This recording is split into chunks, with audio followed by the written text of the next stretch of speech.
नमस्कार, स्वागत है आपका हमारे चैनल पर। मैं हूं आपके साथ शिप्रा सैनी। मोदी सरकार ने बड़ा फैसला लिया है। केंद्रीय जांच एजेंसी सीबीआई और ईडी के चीफ का कार्यकाल बढ़ाकर अब 2 साल से 5 साल कर दिया गया है। जाहिर तौर पर यह बड़ा फैसला है जो केंद्र सरकार की ओर से लिया गया है, लेकिन इसी फैसले के साथ कांग्रेस पार्टी से लेकर शिवसेना और एनसीपी की बौखलाहट बढ़ना लाजमी है, क्योंकि लगातार जो ईडी के डायरेक्टर तक को हटाने की मांग कर रहे थे, लेकिन अब उनका कार्यकाल बढ़ा दिया गया है। तो ऐसे में शरद पवार से लेकर कांग्रेस पार्टी और शिवसेना के सांसद संजय राउत की बौखलाहट जरूर बढ़ेगी। लेकिन आपको बता दें, भारत सरकार की ओर से ईडी और सीबीआई के जो डायरेक्टर हैं उनके कार्यकाल को 5 साल तक के बढ़ाने के लिए जो अध्यादेश जारी किया गया है, उस अध्यादेश में ये कहा गया है कि सीबीआई और ईडी चीफ की नियुक्ति पहले 2 साल के लिए की जाएगी और इसके बाद 3 साल का यानी एक साल के लिए 3 एक्सटेंशन जो है वो दिए जाएंगे। यानी कुल मिलाकर 5 साल का ये कार्यकाल अब ईडी और सीबीआई के चीफ का होगा। इससे ज्यादा का कार्यकाल नहीं हो सकता है। तो ये फैसला केंद्र सरकार की ओर से लिया गया है। जाहिर तौर पर बड़ा फैसला है और सबसे बड़ी बात यह है कि केंद्रीय जांच एजेंसी ईडी हो या फिर सीबीआई हो, महाराष्ट्र से लेकर पश्चिम बंगाल तक तमाम केंद्रीय जांच एजेंसियां अलग अलग मामलों में जांच कर रही हैं। कई विपक्षी पार्टियां जो हैं उनके बड़े नेता हैं जो ईडी के शिकंजे में हैं, फिर चाहे वो महाराष्ट्र में आपको बता दें अजीत पवार हो या इसके अलावा अनिल देशमुख हो, तमाम लोगों पर कार्रवाई हो रही है। और ऐसे में जो शरद पवार और उनकी पार्टी और तमाम विपक्षी नेता लगातार ईडी के जो डायरेक्टर हैं संजय कुमार मिश्रा, उन्हें हटाने की मांग कर रहे थे। कहीं ना कहीं उनको बड़ा झटका लगा है और ये बड़ा फैसला जिस तरीके से केंद्र सरकार की ओर से लिया गया है। आपको बता दें, ईडी के डायरेक्टर संजय कुमार मिश्रा को हटाने तक के लिए सुप्रीम कोर्ट का दरवाजा इन विपक्ष के नेताओं ने खटखटाया था। शरद पवार बाकायदा तमाम नेताओं के साथ मिलकर मीटिंग भी कर चुके हैं।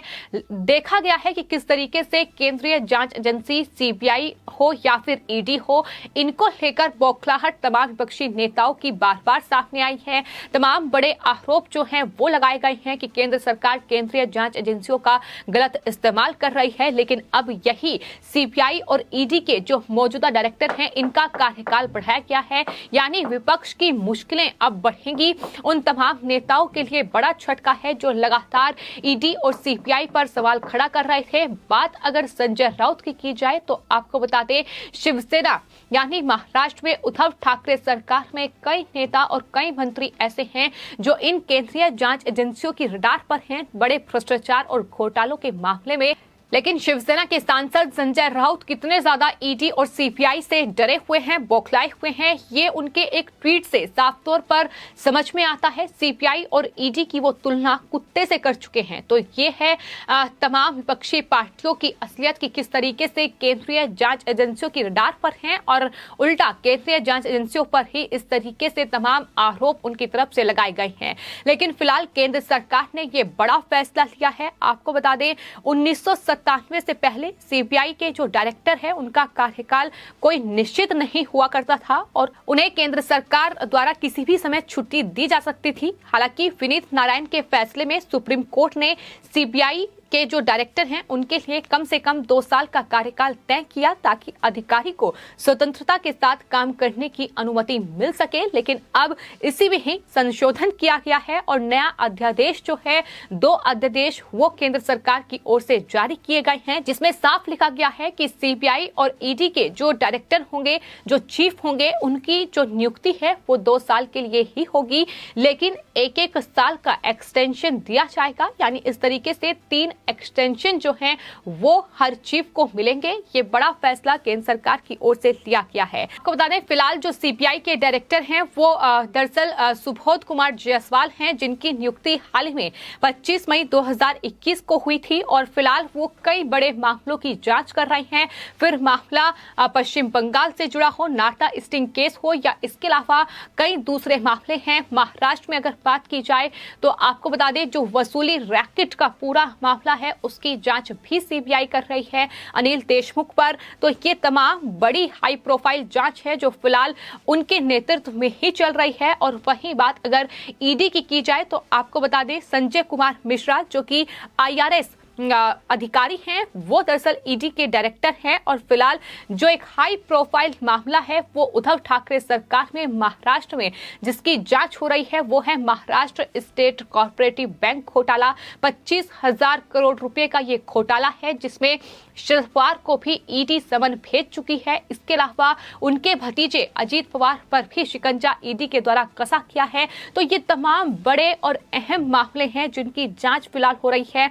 और आपको बता दें संजय कुमार मिश्रा की जो नियुक्ति है वो नवंबर 2020 में हुई थी। यानी कुल मिलाकर दोनों ही सीबीआई और ईडी के जो डायरेक्टर हैं उनका कार्यकाल अभी बचा हुआ है और कई हाई प्रोफाइल केस हैं जिसकी फिलहाल जांच चल रही है। तो कुल मिलाकर सीबीआई और ईडी अब पूरी तरीके से उन तमाम केस की जांच करेगी जिसकी जांच वो कर रही है, जिनके नेतृत्व में ये जांच चल रही है। यानी सीबीआई और ईडी के डायरेक्टर कई विपक्ष के ऐसे नेता हैं जो फिलहाल ईडी और सीबीआई के शिकंजे में हैं।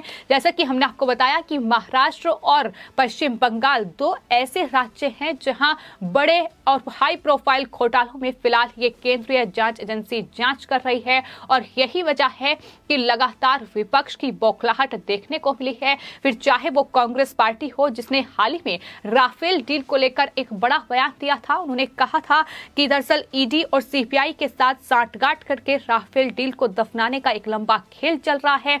या फिर शिवसेना के बयान हो संजय राउत से लेकर उद्धव ठाकरे सरकार। तो जब भी महाराष्ट्र में केंद्रीय जांच एजेंसियों की रडार पर महाराष्ट्र में ये तमाम नेता और मंत्री आए हैं, लगातार बौखलाहट उद्धव ठाकरे से लेकर संजय राउत, शरद पवार और तमाम जो उद्धव ठाकरे सरकार में नेता हैं, मंत्री हैं, उन्होंने दरअसल ये बयान दिया है कि केंद्रीय जांच एजेंसियों का गलत इस्तेमाल केंद्र सरकार कर रही है। लेकिन न सिर्फ सीबीआई और ईडी ये तमाम मामलों में जांच कर रही है बल्कि इसके अलावा आयकर विभाग ने भी कई मामलों में महाराष्ट्र में शिकंजा कसा हुआ है।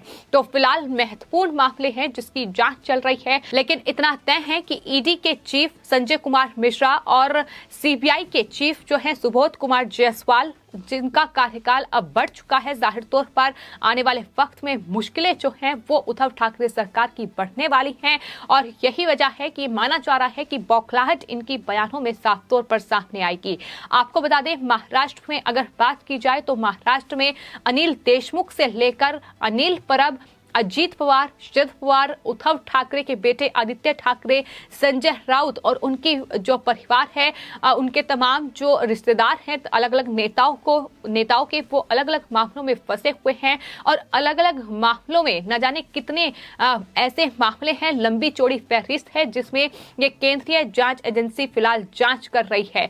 तो घोटाले और घोटालों में जिस तरीके से इन लोगों ने कमाई की है उसका खुलासा सीबीआई और ईडी जैसी एजेंसियां कर रही हैं। और यही वजह है कि केंद्र सरकार के द्वारा ये बड़ा फैसला लिया गया है। ये जो कार्यकाल है वो बढ़ाया गया है ताकि अधिकारियों को काम करने की स्वतंत्रता हो, उन तमाम मामलों की जांच पूरी हो सके जिन मामलों में लगातार सीबीआई और ईडी छानबीन कर रही है। फिलहाल विपक्ष के कई ऐसे नेता हैं जिसके खिलाफ जांच ईडी कर रही है, सीबीआई कर रही है। तो ऐसे में अगर उनके कार्यकाल को विस्तार मिला है तो मुश्किलें उन तमाम विपक्ष के नेताओं की बढ़ेंगी।